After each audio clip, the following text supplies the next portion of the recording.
Om Asmadgurubhyo Namaha.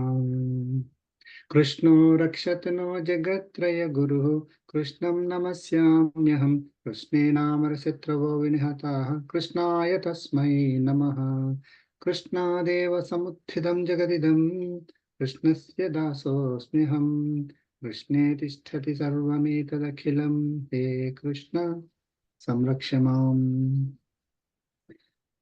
With blessings of Sri Chinnajaya Swamiji, we are continuing Bhagavad Gita. We are in the ninth chapter. We finished 30 to 32 slokas last week. So 30, 31 and 32. So we'll start with the revision of those.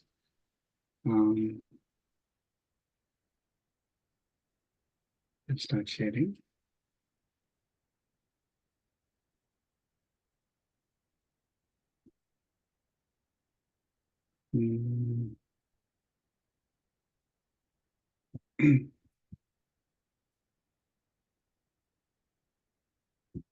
We are almost at the end of this chapter. Lord Krishna is kind of summarizing Bhakti, almost at the end of this chapter. So, first question is, in general, who is an unrighteous person? Who is unrighteous? Who doesn't do Karma Yoga?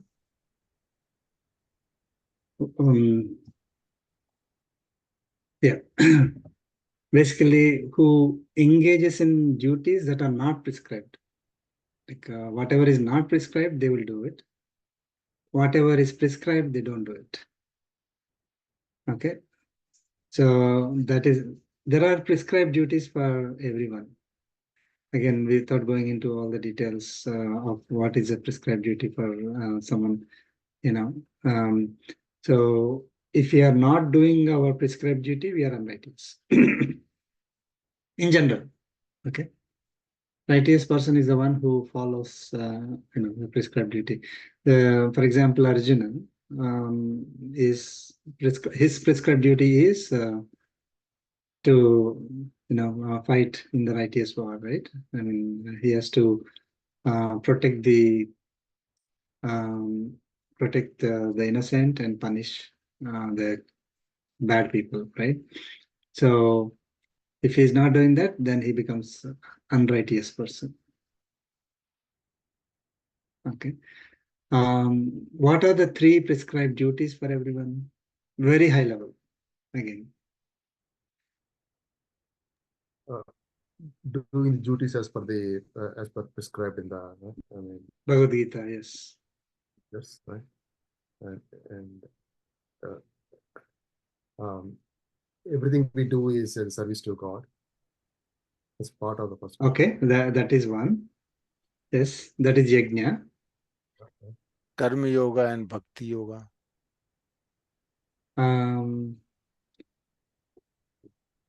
So, right. I mean, so Lord Krishna gave these three as the prescribed duties at a very high level. Yajna, that is doing any service or sacrifice as service to God, right?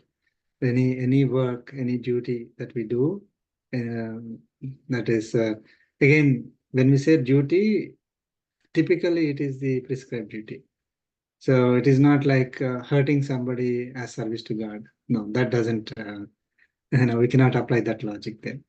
So whatever is prescribed duty for us,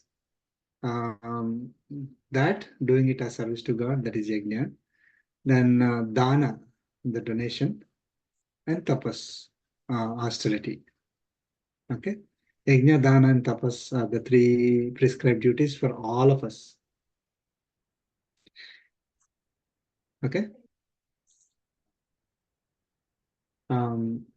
We have at a very high level, yajna is we conduct activities for our survival in this life, right?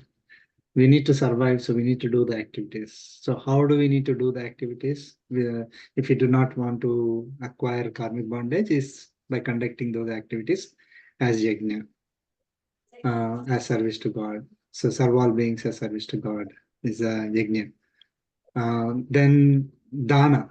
Dana is typically for the purpose of getting a better life, better future life, right? And tapas is typically done for self-realization or God realization. Okay, so these are the three activities. One is for current world, second is for the future world, and third is for permanent status, right? Um, so that is so yajna, dana, and tapas. So the yajnas, and they have to say that all those 5 yajnas, all of us has to Yes, do. Panchamaha yajnas are they come under yajna. Yeah, we covered that in previous sessions. Yes. So under yajna, there are Panchamaha yajnas.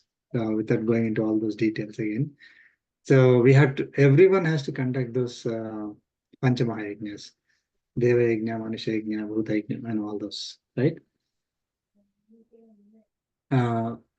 Okay, so can someone who has committed unrighteous activities in the past ever be considered as righteous?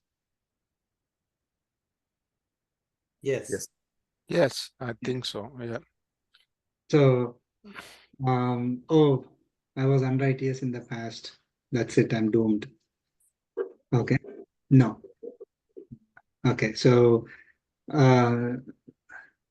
if we surrender to Paramatma, if we are worshipping Paramatma, with the pure love, right? Then we would be considered as righteous. So it is not that our whatever karmic bondage that we have to always experience. Only after experiencing everything, then only we'll get the moksha. Is not, does not apply, because Paramatma can decide any moment. Let me give moksha to that Atma. Then it doesn't matter how much karmic bondage is carried by that Atma. Can someone who continues to commit unrighteous activities for their own pleasure ever become righteous? No. No. So that is the difference. So one is unrighteous and then they changed forever, right? And the other one is they were unrighteous. They came to know, oh, okay, Paramatma is going to, if I do this, if I surrender, I'll be righteous. Then surrender, and then again commit unrighteous activities, will not be righteous, will not be considered righteous. Okay. How can an unrighteous person turn into a righteous person? Performing those 3 duties, yagna and dana and tapas. Right. Yajna, dana, and tapas with bhakti. Bhakti. Okay. So bhakti is the keyword there. So performing any activity that we do with bhakti, any activity that includes yajna, dana, and tapas with bhakti. Okay. So bhakti is the only motive in my life. With that, we have to do the activity, right? I'm performing this activity. I need to get promotion. Okay, that is my motive for doing this activity. No. Okay, that is one of the results that may happen. For every action, there will be a result, right? The result could be no result also, positive result or negative result. But that is not our motivation. Our motivation is bhakti itself. That's our only motive in life, So, okay. So if someone asks, how can I become righteous person with bhakti? Okay.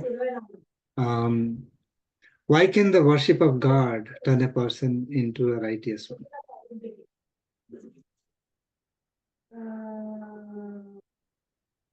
Srinivasa Kalyanam, garland exchange, తలంబరాలు, సుదర్శన So, cake, 1 second.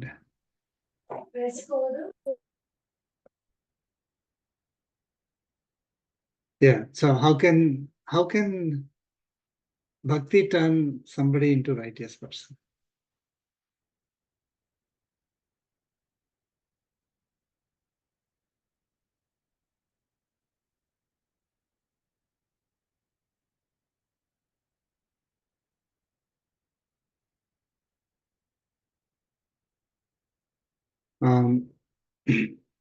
So we learned that karma yoga, right? Karma yoga is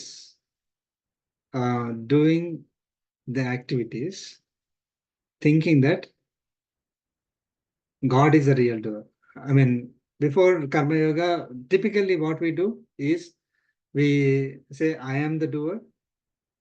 These are my activities, and the results are for me, right? So I am doing my activities, results for me. Okay. So I, me, mine. Now that acquires us karmic bondage, right?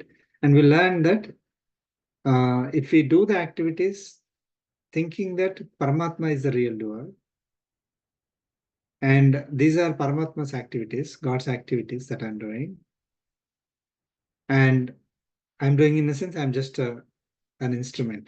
Paramatma is a real doer. So these are Paramatma's activities, and the results are for Paramatma only, for his enjoyment. Okay. So if we do those activities, any activities with that, then we will not acquire karmic bondage, right? So bhakti is basically, we learn that in this particular chapter, Lord Krishna mentioned that doing yat karoshi, yadasnasi, yad juhosi, dadasi, that sloka, whatever you do, whatever you eat, whatever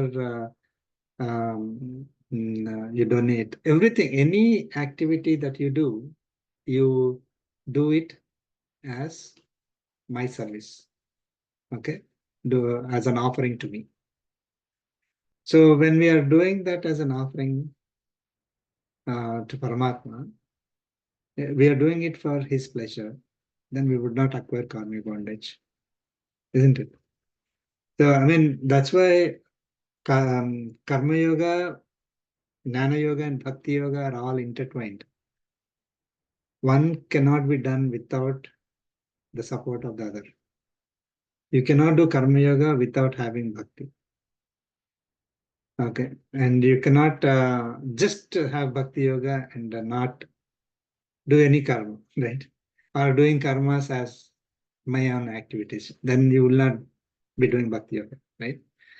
And nobody can survive without doing any activity. So they have to do some activity. Even that little activity also, they have to do it as service to God if they are having bhakti, they're practicing bhakti yoga. So one who is focused on bhakti yoga is also performing karma yoga.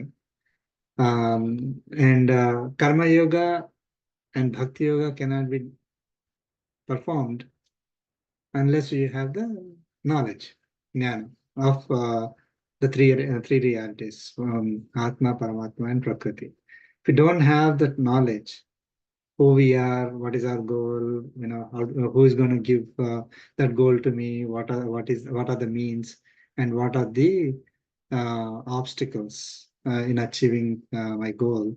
If I don't know these things, then obviously I will not be performing karma yoga and bhakti yoga. Right? I don't know about God, then I won't be even performing bhakti yoga. And even if I know about God, if I don't have the proper knowledge, then I would be praying to God to say, "Oh, give me this, give me that," right? So I'll be basically approaching Paramatma in order to gain something for my own enjoyment, for my own benefit. Right? So then it is not bhakti. It is not the true bhakti. So I will be performing Bhakti Yoga with support of Karma Yoga and Jnana Yoga only. And, so one who is worshipping Paramatma, one who is practicing Bhakti Yoga will automatically become righteous. I do not know what my prescribed duties are. Can I be considered righteous even if I may not be performing my prescribed duties? It's a question that we always get. So we always say, prescribed duty, prescribed. I don't know what my prescribed duty is. Like I'm doing, 8 hours of the day, 10 hours or even more software programming or some other. I'm a lawyer, I'm a doctor, and whatever may be the case, right? I don't know whether that is my prescribed duty or not. So am I, am I not? Am I going to get karmic bondage?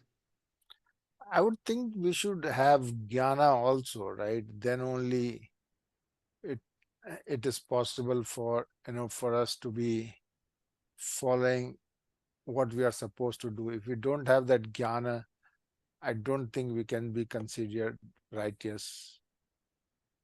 Yeah. I don't So think that's an for some it excuse. is for some it is very clear. For example, just taking the example of Arjuna, it is very clear what his prescribed duty is, right?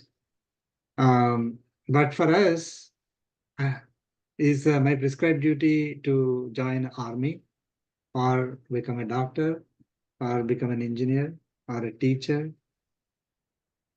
I don't know that. I mean, now we are not practicing whatever. I mean, first of all, at least in Bharat, there is at least some people know what the prescribed duties are as given in Bhagavad Gita. But other parts of the world, they don't even know what the prescribed duties are. There are certain prescribed duties that come with the place in the society, like, so I'm having a family.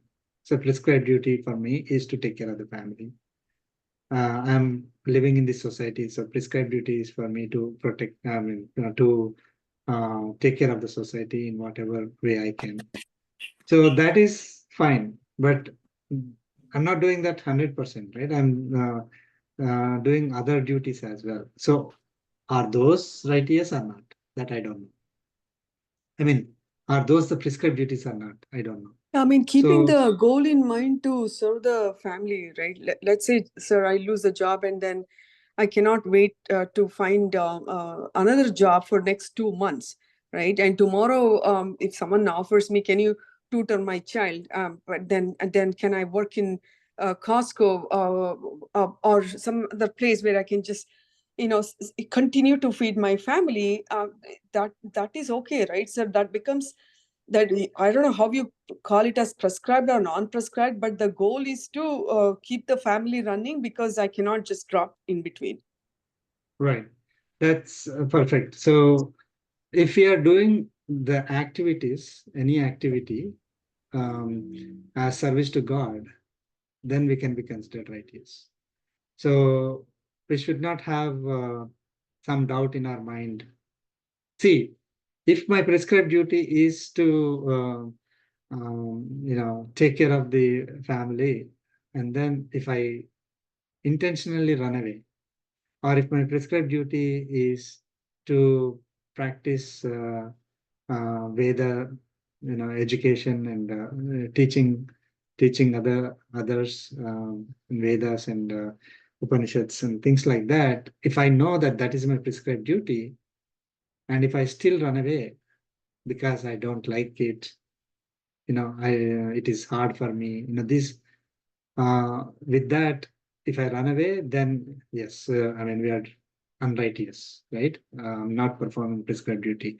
But for a lot of people, we don't know what the prescribed duties are. Or in the case that you example that you mentioned, we have to feed the family, so we can't say, okay, I'll do only this activity and let my family suffer.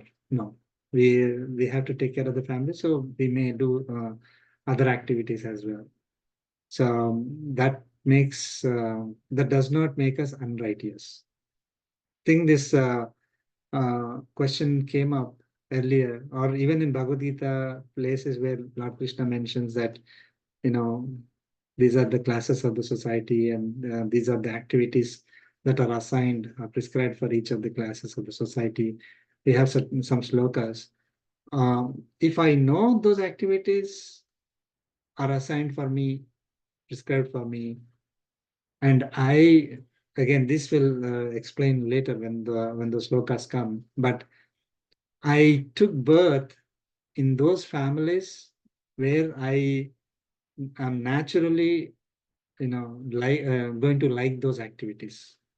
Okay. Then it becomes easy for me to continue to do those activities. So that becomes prescribed duty. And I shouldn't be looking at some other activity and then thinking that, oh, I should be doing something else, and then run away from this duty. So as long as, if we know, yes, practice that. If we are not sure, if we don't know, or if we're forced to do something else, that is also fine, as long as we do those activities as service to God.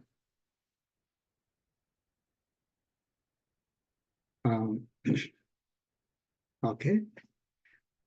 So what should be our resolve in order to attain God realization? Surrender. Yes, surrender. Perfect. So God is the supreme Lord of all beings. This is directly from the slokas, right? He is the master. He is my master. He is my guru. He is my teacher. He is my friend. He is my, he's my goal, right? So he's supreme. He's a master. Master means he's the one who is controlling all beings. He's the teacher of all. He's he's a guru of all. He's the friend of all. It's not like he's always taking a stick and then trying to punish people when they try. He's not there to just give punishments. Some of the things that I may be saying, I'm saying this because these are misconceptions that people may have. Is, oh, God is sitting over there. When time comes, he's the one who is going to he's going to punish. That's that's his duty to punish. It is not his duty to. He's not just there to punish people and taking enjoyment out of the punishment. That's how somehow that wording comes. But he's a friend of all. He's a supporter of all. He's a master. He's the one who is controlling. Controlling, in the sense, he's the one who is again supporting, making sure that everything is running in an order, right? Lord Krishna mentioned how the solar system functions, right? We don't see all the connections, but Earth is revolving around Sun continuously for millions of years. Who is doing that, right? So, yeah. So that is the resolve with which we have to, think of Paramatma.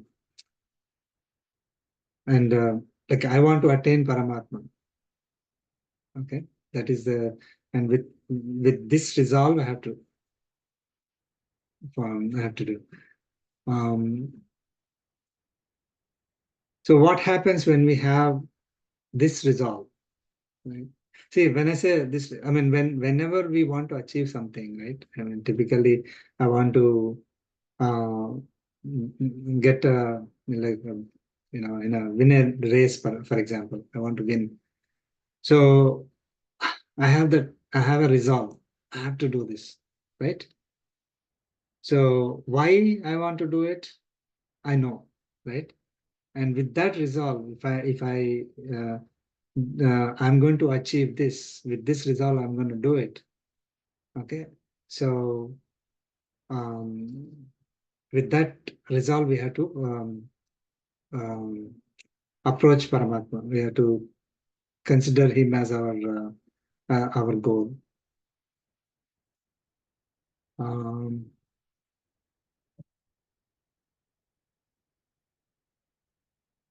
So when we think of Paramatma as the master of all, friend of all, teacher of all, all this, and perform our activities, that's the answer to the next question I'm just giving. So we will reach a state where we will worship Paramatma with no other purpose than Paramatma himself. Like we'll not be worshipping for the sake of some return, right? Expecting some return from Paramatma. That is the most important. Like bhakti is we are worshipping for the sake of worshipping itself. Like, it's not like I want to get something from him. No. Okay. That is my goal. The purpose of worship is worship itself. Right? So, so what is the power of devotion towards God? Well, like, if we are having the devotion, okay, then what happens? So I'm doing all my activities as service to God. Okay. Then what is the benefit that we start seeing? Permanent bliss. Right. Shakam, will be eligible for liberation. So as soon as we start worshipping Paramatma, as soon as we start traveling in that Bhakti Yoga path, we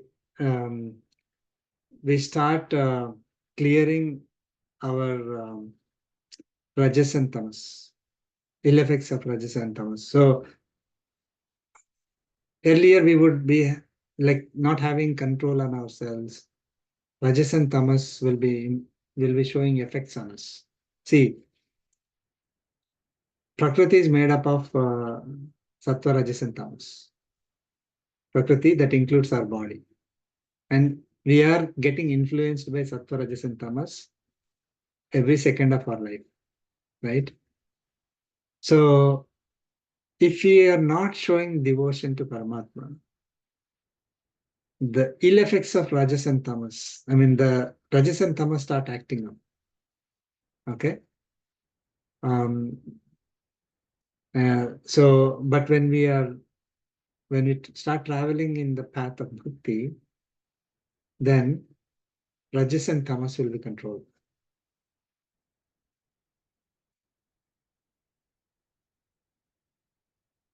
Okay. Finally, of course, Lord Krishna said he's going to give us the moksha, right? We are surrendering to Paramatma. As Paramatma, bhakti is surrender to Paramatma with the devotion, pure love, as Paramatma as a goal, right? So, one fine day, Paramatma is going to give, liberation to that Atma. But as soon as we start going in this path, we immediately start saying, we get control over Rajas and Tamas. Okay. Which is what we really need. Those are the Rajas and Tamas are the enemies for us. Isn't it? We learned in the previous chapters. What are our enemies? Kama and Krodha, which are the effects of Rajas and Tamas.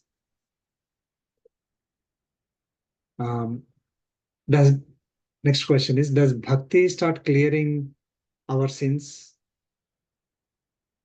Yeah. Yes. Yes. Does bhakti remove our obstacles in reaching God? Yes. No, you have to do. Rajas and Uh, tamas first. No. Yeah. Yeah, it starts removing our obstacles. See, the rajas and tamas are the obstacles for us.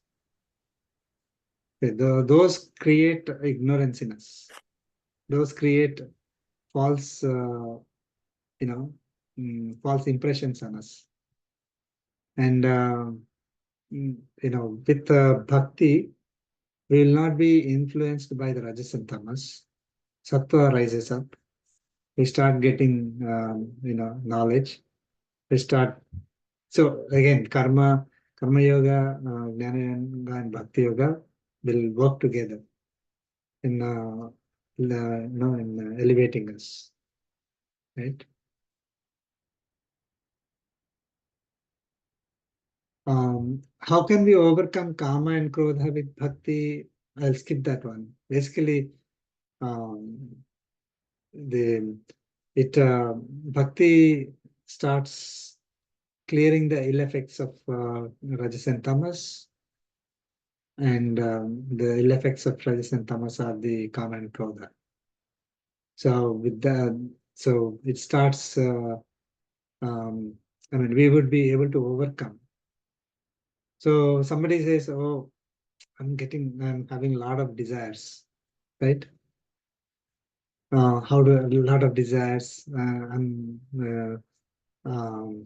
I get agitated most, easily, and I become angry, anger problems. So how do you control that? Your desires and anger through bhakti. So through bhakti, so one is meditation, the other one is pure love towards Paramatma, and performing all activities as service to God. So then it automatically starts controlling our desires. Desires are typically, I want something for myself, right? I want to enjoy. But if I have bhakti, I'm doing the activities for the enjoyment of Paramatma. My enjoyment doesn't matter anymore. So we would be able to come out of that strong desires to enjoy, this material world. Um, does everyone have an equal right to attain the state of liberation, irrespective of race, gender, social status, age, color, nationality? Yep. Yes. Yes. This is most important. Is God equally accessible to all people? Yes. Yes. Yes. Um, does it matter how much karmic bondage we are currently experiencing, that is prarabdha karma, or how much karmic bondage is still in store for us, sanchita karma or agami karma, the ones that we are going to experience in future, uh, for God to give us liberation? Like, does it really matter how much karmic bondage we have for God to give us liberation? I would say so. No. It doesn't matter. It does not matter. Yeah, so that's why even if I'm unrighteous person, I can be considered righteous. See, the all makes sense. The everyone has equal right to attain Paramatma. Paramatma is equally accessible to all. See, so whoever got, see, all the people are carrying different levels of karmic bondage, right? So um, someone who is carrying a lot of karmic bondage is going to, typically going through a lot of troubles, have a lower birth, right? So, and they're not easily able to, um, um, okay, so they are basically struggling, let us say. So, even those people can attain liberation. right? So again, that's coming later, right? So it really does not matter how much karmic bondage somebody is carrying.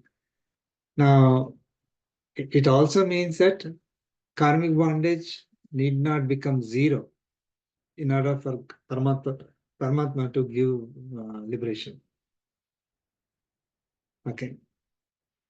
So if the equation is okay, karmic bondage has to continuously go down and it becomes zero, then you get liberation, and then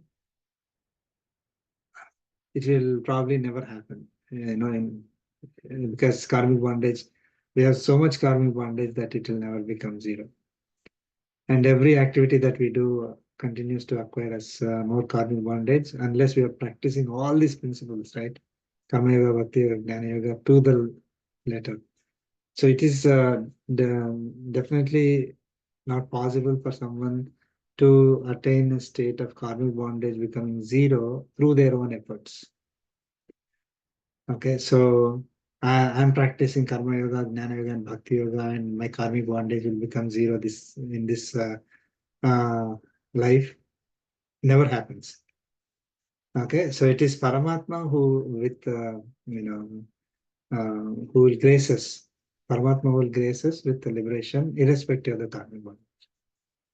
Okay, but he will clear the karmic bondage. So it's not like we'll carry the karmic bondage to the state of liberation now. Paramatma will clear the karmic bondage. That's why the bhakti starts clearing the karmic bondage is what is mentioned there.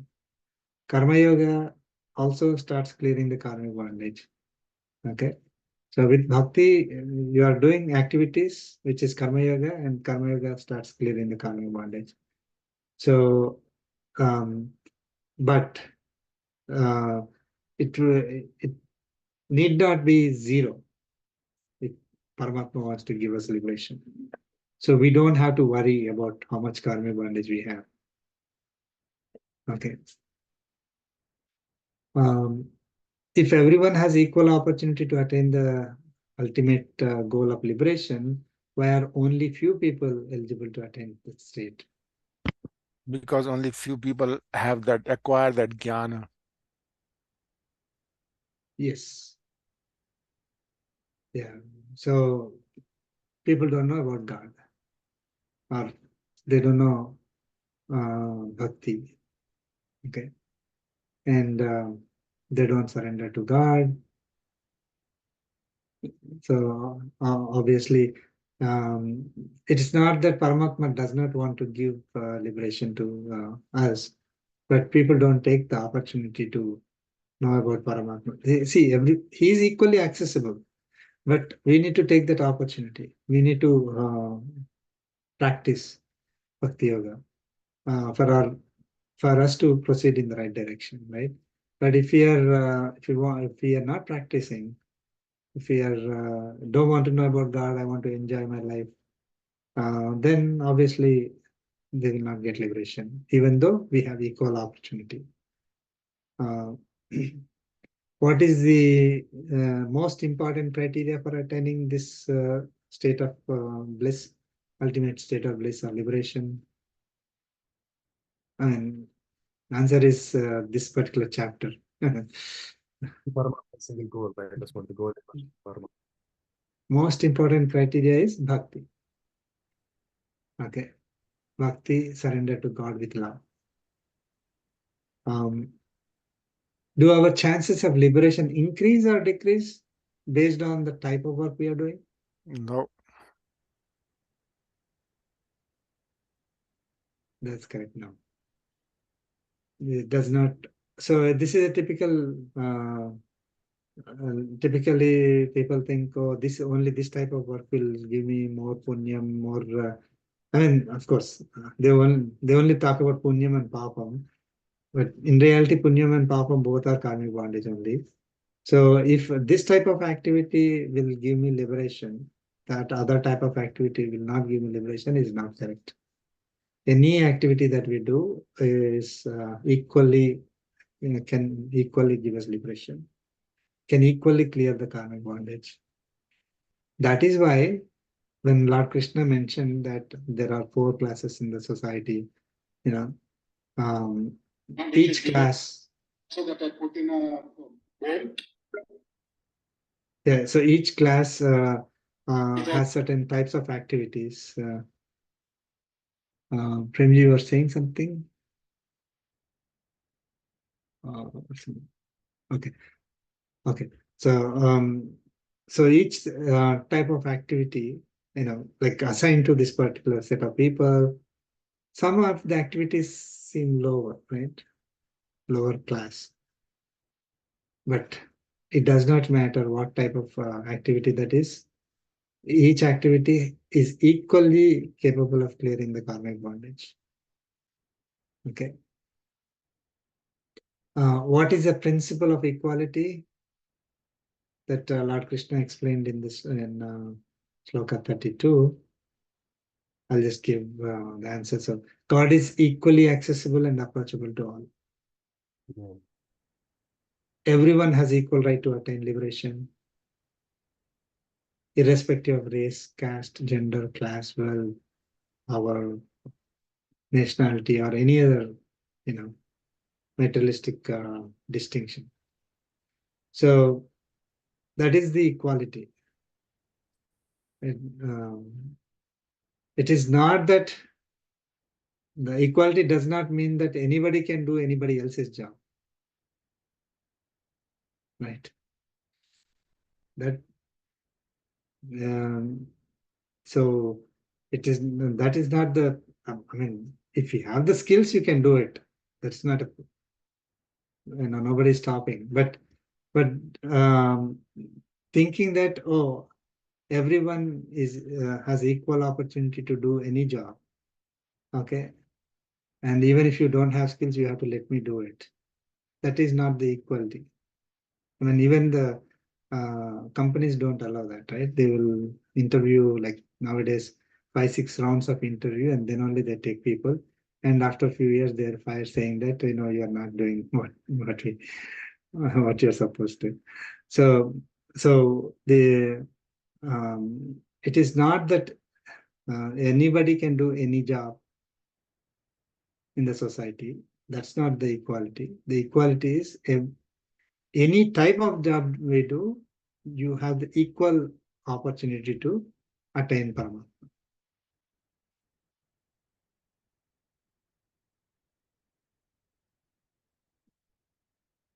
Okay. Now this we took long time for review itself.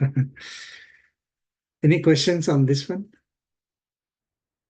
I mean, I think the previous question, I mean, in the slide, right? I know we'll do the bhakti, but we should have a goal. The goal is liberation, right? I mean, there's nothing wrong in having the goal. Moksha from liberation, right? That's our end goal, right? Yes, that is our ultimate goal. That's the resolve, because I think maybe this, I don't know, question 10 or 11, resolve thing, right? Then he mentioned that, yes, we need to, I think we have single-minded focus on Paramatma with an ultimate goal of getting the liberation. See, basically, when we are say I want to become, I want to get gold medal, let us say, right, in 100 meters running. So I will make a chart saying that, okay, every day I'll follow this, this process. Like I'll wake up at this time, I'll practice these many hours, I'll eat these things. I have a complete resolve that if I do this, then I will achieve that goal, right? I totally trust. I believe, okay, that whatever I'm doing will give me that result. Okay, so here, in order to attain Paramatma, I trust Paramatma as what? As whatever we mentioned, right? And I would not be doubting it later, right? I mean, I have strong determination. I have resolve. Um, I know that Paramatma is this. Paramatma will support me. Paramatma is a controller. Paramatma is, is ultimate. Okay. So with all the Kalyana gunas of Paramatma, okay, he is the one who will protect me. Okay. With that, I approach him, with that resolve, and in order to achieve that particular goal of attaining Paramatma. If I say Paramatma is going to punish me, okay, if I don't do this, that's not the right thing, right? Or I can do by myself. With that resolve, if I'm doing it, I will not get it. Paramatma is the means for me. With that determination, I'm going to, practice Karma Yoga, Jnana Yoga, Bhakti Yoga, and in order to achieve my end goal of liberation, attaining the state of Paramatma. So, what happens is if my end goal is liberation, right? But that is, I don't know whether that happens in this life or not, right? So what is that which is in my control in this life? What is Having Paramatma is my ultimate goal. Bhakti. Bhakti is the only thing that is in my control. Yeah. So I practice Bhakti. So Bhakti becomes my goal. So there are so many things I need to do in order to express my Bhakti, right? In order to practice that Bhakti, so many things I need to do. So much knowledge I need to get. So that when Bhakti is my goal, okay, these are all the activities that will take me to that goal of Bhakti. So Racharya say that, yeah, you have why you are practicing Bhakti is the final answer is liberation. But if you say I have liberation is the goal and don't know what to do in this particular life, right? Then you're lost. Okay. So you need to set a goal of, okay, I need to practice Bhakti. Okay, so that is my goal. In order to do that, I need to serve all beings as service to God. Okay, now let me do all those activities. So my goal is that only in this life, because that is what is in my control. Whether Paramatma gives or not, it's up to him. Okay, so that's why the goal is given as serve all beings as service to God, not like I want to get liberation. Liberation is my goal.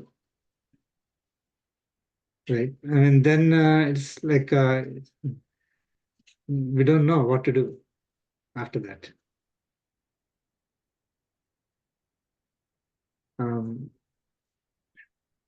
Okay.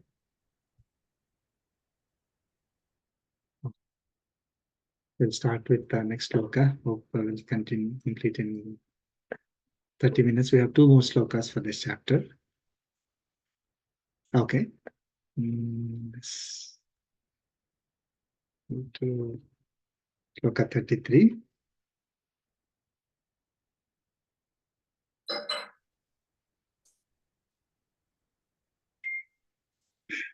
Please chant. Kim punar brahmana punyaha Kim Brahmana punya bhakta rajarshayas Bhakta Rajarshaya Rajarshiyasthatha sada Anityamasukham lokamimam. Anityam sugam lokamimam. Let me repeat it. Anityamasukam lokam Nityam Anityam sukham lokam imam prapya bhajasvamam. imam imam prapya bhajas bhajasvam Let's chant together.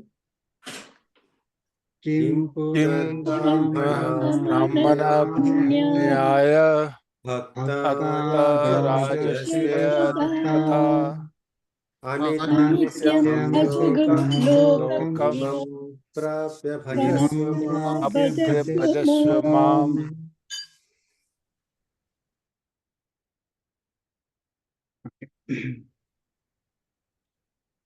So Lord Krishna is saying, so in the previous sloka, Lord Krishna said that so who can attain liberation, right? He said, no, even ladies, merchants, laborers, even those people who are of sinful birth, right? Anyone is eligible to attain liberation if they surrender to me. Those who's of a lower class in the society, who we typically think that they would not be eligible for liberation, when they surrender to me, they are eligible for liberation. Now, Lord Krishna is saying, Kim punaha brahmanaha rajarshayaha punyaha bhaktaha. What more needs to be said about the Brahmanas and royal sages, right? See, even the lower people can attain liberation. Then what more needs to be said about the Brahmanas and the royal sages who are of meritorious births, right? Again, we will learn more about what kind of qualities if people have, what kind of qualities that we develop in this life will determine our future lives, right? Whether we will get a higher birth or lower birth. All that will come later. So there are meritorious births, there are sinful births. Meritorious births are people who are practicing whatever principles that are mentioned in Bhagavad Gita. They are developing the qualities of sattva, right? Then they are getting meritorious births. Those who are, say, for example, they're uh, practicing tamas qualities, right? And ignorant, and they do activities with ignorance, then they are going to get sinful births. That we'll get in the next chapters. So, Brahmanas and royal sages who are typically of meritorious births, right? And who are my devotees, definitely they should be eligible, right? So Lord Krishna is saying, meritorious birth doesn't mean that they are given that birth to enjoy life. Okay, so they're free from the obstacles that prevent that Atma from reaching a state of liberation. Meritorious birth or sinful birth. Sinful birth is one that has more obstacles to reach Paramatma. Meritorious birth is less obstacles to reach Paramatma. It doesn't mean that they have a lot of money they can enjoy. Meritorious birth doesn't mean that.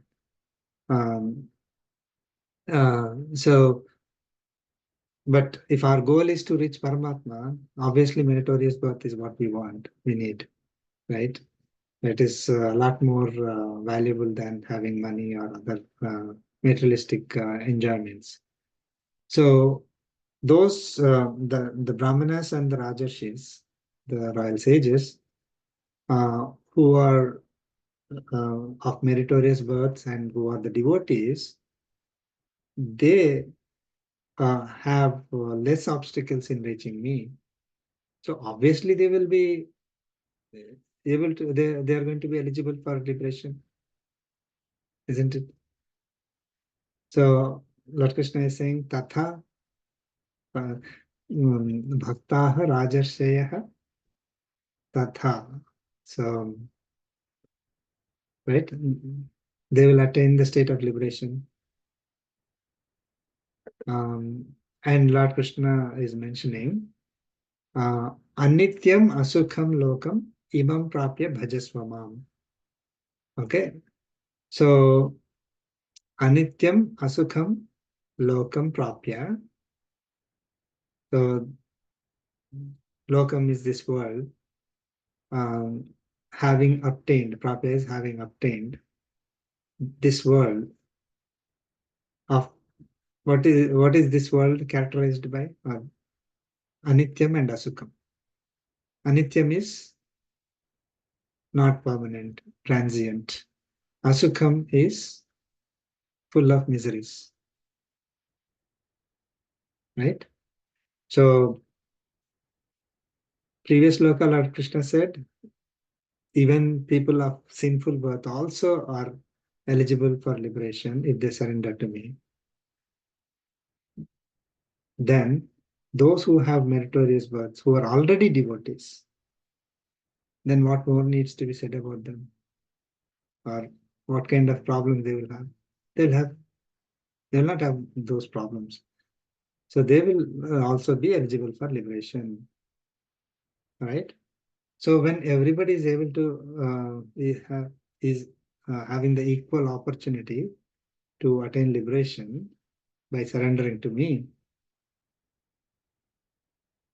right? Then Lord Krishna is saying, worship me, right? Worship me, Mam Bhajaswa, is worship me, he's saying, or practice bhakti, with bhakti worship me. So we are in this particular state of anityam and asukham lokam. We are taking birth continuously, right?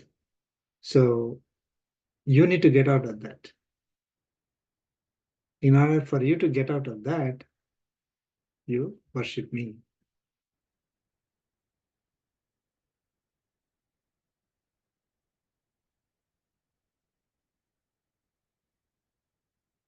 So Lord Krishna is very clearly saying in the previous sloka, by surrendering to him, right, you are getting a state of liberation.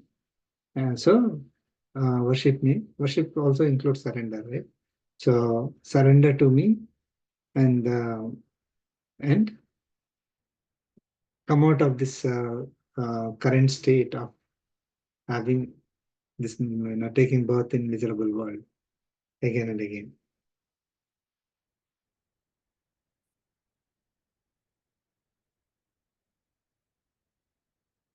So the reason why Lord Krishna mentioned about Anityam and Asukham is a very clear indication that we in fact think this is Nityam and Sukham, this Lokam, right?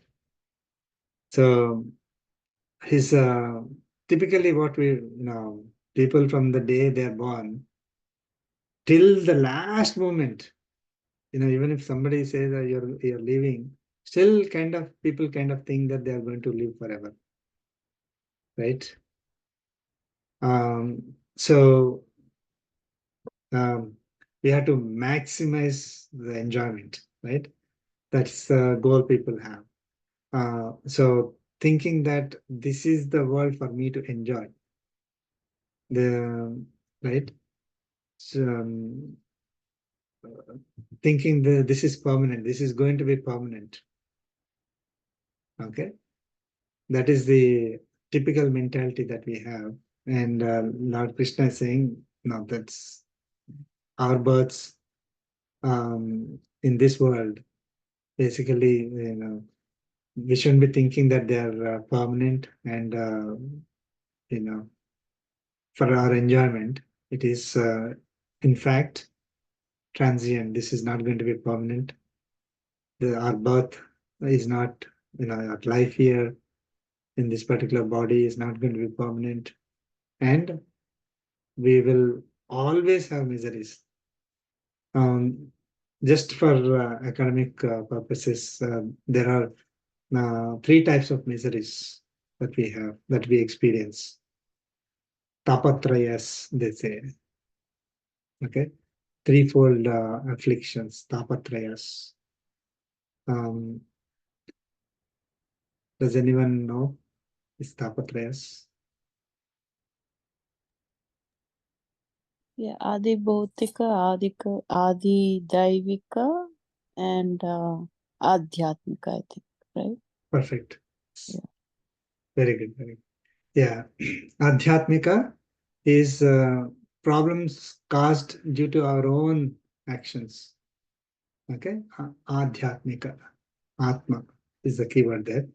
By our own free will, like we decide to do something and then we run into problems, miseries. That is one.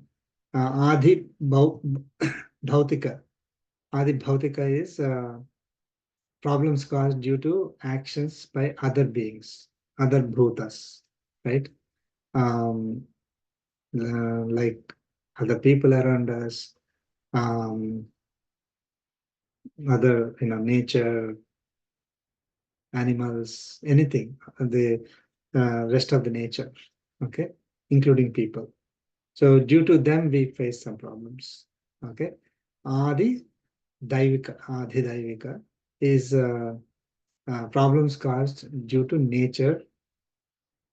So Adi Bhautika is the plants, animals, other bhutas, including plants and animals and human beings. Adi Daivika is the nature, like rains, earthquakes, and all those things. So these are the 3 types of afflictions, miseries that all of us have to go through. There is absolutely no one in this world who is free from these tapatrayas. Okay, so this the birth that we have, having taken this birth, which is full of these tapatrayas, for some it will be more, some it will be less, but they, everyone is going to go through. So having received this birth, having taken birth full of these tapatrayas, full of these miseries, you should worship me. I mean, again, here, Lord Krishna is advising. Okay. He's giving like a guidance, is giving as a solution. He's not saying, you have to do this, otherwise tomorrow you'll I'm going to take I'm going to do something to you. It's not saying that way. It's not threatening. Okay. He's giving a solution. See, that is different from threatening, right? Somebody says, hey, you need to practice this. You need to do these things, in order for you to get out of troubles. That is different from, threatening people, saying, if you don't do this, then I'm going to give you more trouble. Already you're facing trouble. Okay, so that Lord Krishna is not threatening, he's giving advice, solution. Okay, so what we are in right now is Anityam Asukham. Saying worship me, you'll come out of this. What would be the state that we are going to reach? Will be opposite of what we have right now. So it is going to be Nityam and Sukham. So it will be permanent and full of bliss. Lord Krishna didn't directly say that in this sloka, but that's what we understand, right? When he's saying that come out of this trouble, that means you're not going to have the trouble later.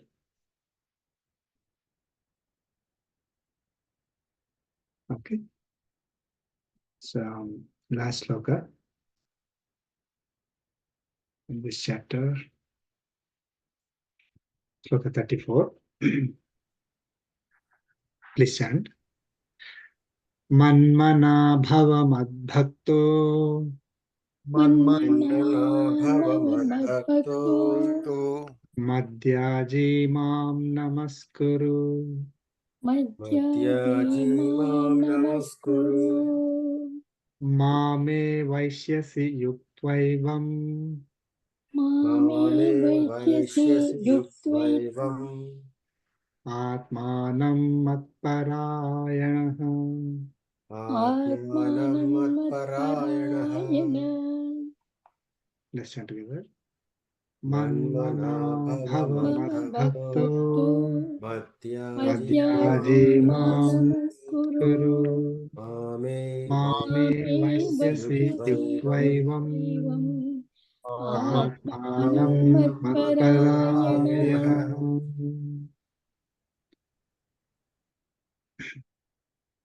Lord Krishna is a great teacher. So he gave so much explanation before, and in the final sloka, in this particular, in this topic, right? In this, he's summarizing for those who can't read the whole thing and then remember everything. At least this sloka is like a summary, right? What we need to do. He's giving direction to us, suggestions, guidance, direction to us. What direction? He's saying, manmana bhava. Okay? Matmana is to split it. Manmana bhava. He's saying, you become one whose mind is fixed on me. Mana is mind, right? Manas. Manmana bhava is having the mind fixed on me. That means meditating on me. Okay? So, manmana bhava, easy to remember. Madbhaktaha bhava. Bhava is understood for everything, right?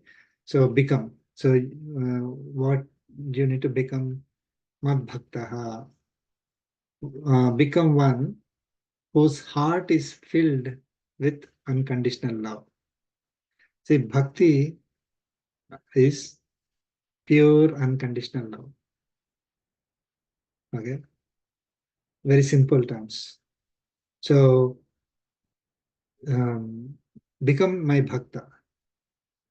Okay? Make your heart filled with unconditional love for me. Matyaji bhava.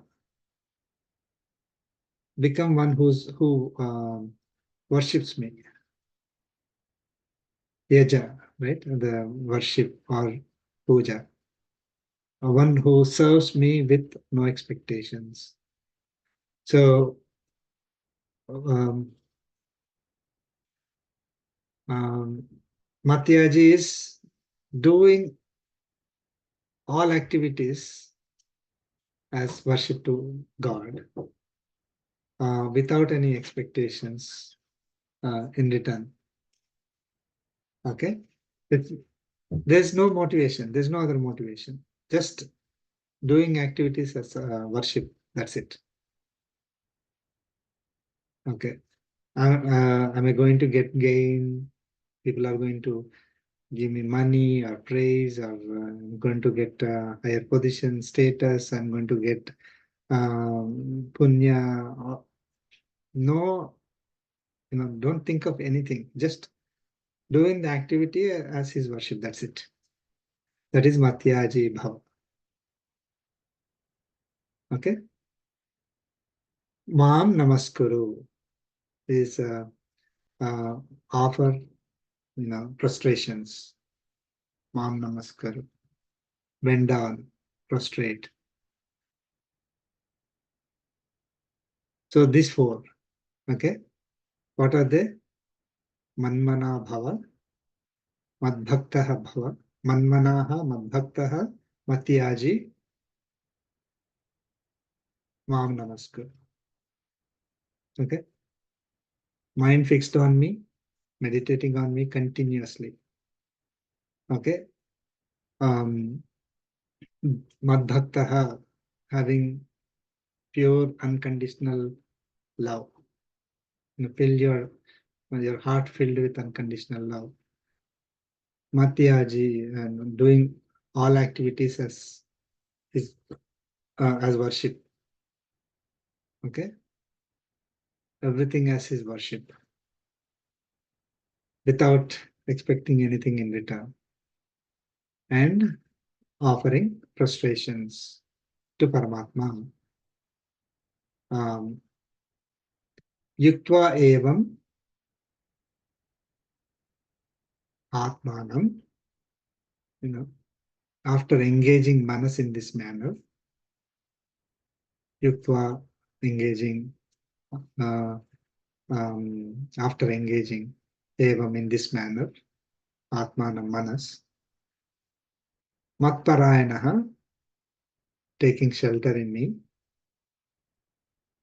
mameva eshyasi. So you will come to me only. So when you do the 4 that are listed there, the 4 activities, after engaging your manas in this manner, okay, you will, we are surrendering, right? Taking shelter in him. So when you engage your manas with a continuous meditation on Paramatma, doing all activities as his worship, filled with unconditional love, doing all activities without having any expectations in return, and physically doing namaskar, that is prostrations to Paramatma, engaging our mind in this manner and taking shelter in him, we will achieve. Lord Krishna is saying, you will come to me only. Mameva eshyasi. Okay. So again, Lord Krishna did not say, by doing this, slowly your karmic bondage will become 0, then only you will come to me. He didn't say that. Okay. Right? You have to make sure your karmic bondage becomes 0. He never said that. But he's saying that if you are doing this, if you are engaging your mind and doing all your activities in this manner, then you are going to reach me only.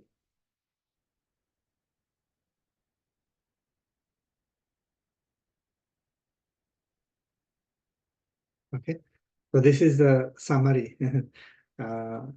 If you remember, at least actually this similar sloka repeats actually later also.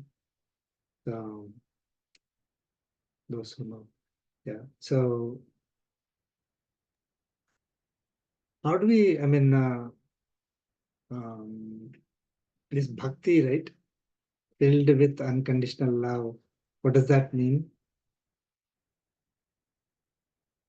Not like give and take, right? I want to do this and give me something, without any prerequisite preconditions, right? Without expecting anything in return. Very good. Yeah.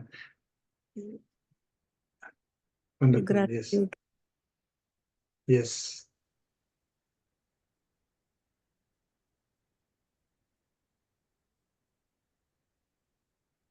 Which is very difficult. The most difficult for us. Initially, people may start worshipping God with some motive, right? But hopefully, once their knowledge, develops, right, with Acharya's blessings, then they will not be looking for. Then will not be looking for something in return. Okay. We are going to worship Paramatma unconditionally. Right. Varaprasad garu, I have a question, Andy. Sure. Sure. So I know it is unconditional and you shouldn't have any expectations, but sometimes when you are in crisis situation or there is a health issues or something like that, is it wrong to ask God for good health or for your loved ones or anything like that? Is it No, can we ask? nothing. Yeah, nothing wrong. Okay. Yeah. It's a very good question. Typically, when we pray to God, do I ask something or not? Right? So, should we ask anything? See, you gave a good example. There, we definitely, I mean, we have no other hopes, right? We are asking. If we are going to Paramatma with the intention that only when it is out of my hand, I'm going to ask him, that is wrong. Okay. See, earlier I did everything I can do. Now you are the only one who can do this. We should not go with that approach, right? What we need to do is whatever activity that we are doing, we have to tell him that whether it's a small thing, irrespective of whether how small or big it is, because he's the one who is giving the result to us, right? Even when, let us say, somebody is really sick in the family, and we are going to Paramatma seeking good health. Okay. Yes, he's the one who is going to give the good health, not our activities. However, if we are having in our mind that I did everything what I can do, I did not get the result, now you do your magic on me. That is like, that is not correct. If you are thinking that you are the one who will give the result, small or big, okay, then you can ask anything. You will, I mean, even small thing also, you will start telling Paramatma. So then you will start seeing for every small result that you get also, you will attribute that to Paramatma. So it will not be like a huge issue for us, only he can solve. So if we are going to Paramatma for everything that we do, so morning get up and then you tell everything that you want to do in that day and seek Paramatma's blessings. Paramatma, please support me. And your instrument, these are your activities, you do this, making me your instrument. Okay. And obviously the goal is to succeed in those activities, right? That is why we are doing those activities. We want to do them perfectly. Whether the result comes or not, that's again, we have to keep that aside. But we are offering those as telling him these are your activities. You are the one who is going to give me the result. I'm just an instrument. Make me do all these things, support me, control others, not just myself. You are the one who is the controller. And let me do the activities. Guide me in doing those activities. I would like to be successful in this activity, whatever I'm doing. So make me successful. Then you can ask. Typically, we don't go to Paramatma until we think that we have done everything what we can do. Now you are the only one who can solve this. I mean, Paramatma wouldn't mind. Even in those cases also, he would, because that's what Paramatma is always there supporting us, right? He's not going to say, now you didn't recognize me so far, I'm going to make you fail this time. He will not do that. But basically what we are showing there is not the whatever pure bhakti definition. We can go to Paramatma for even materialistic things. We get whatever we get from him, accept and enjoy. Purely materialistic reasons, no problem. Only thing is that our karmic bondage will not be reduced. We will not get that state of liberation. That's the only difference. We will get the results from Paramatma. Lord Krishna mentioned very clearly that whatever materialistic things, you go to devatas, you ask them, devatas will give you. I'm the one who is giving them to you through the devatas.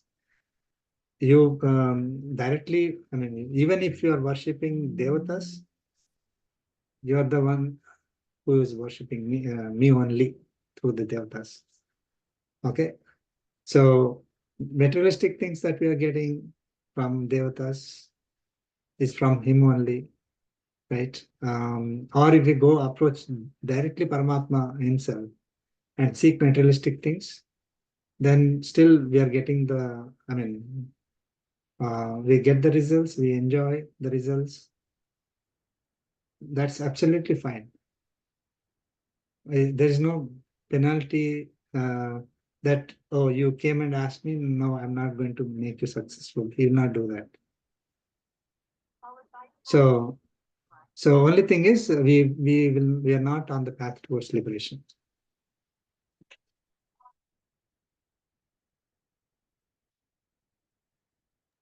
Okay. Is it Thank you. okay? Yeah, thank you. Okay. Thank you, Anil. So this concludes our ninth chapter. Next week onwards, we'll start 10th chapter. Thank you. We'll conclude. Kayena vacha sendriya bhavyatmana va prakate svabhava karomi yajjat sakalam parasmai narayanayat samarpayami Sriman Narayanayat samarpayami Sarvam Sri Krishna Arpanamastu Om Asmat Gurubhyo Namaha Jai Shri Narayan. Jai Shri Shriman Thank you. Thank you, everyone. Thank you. Thank you. Jai Shri.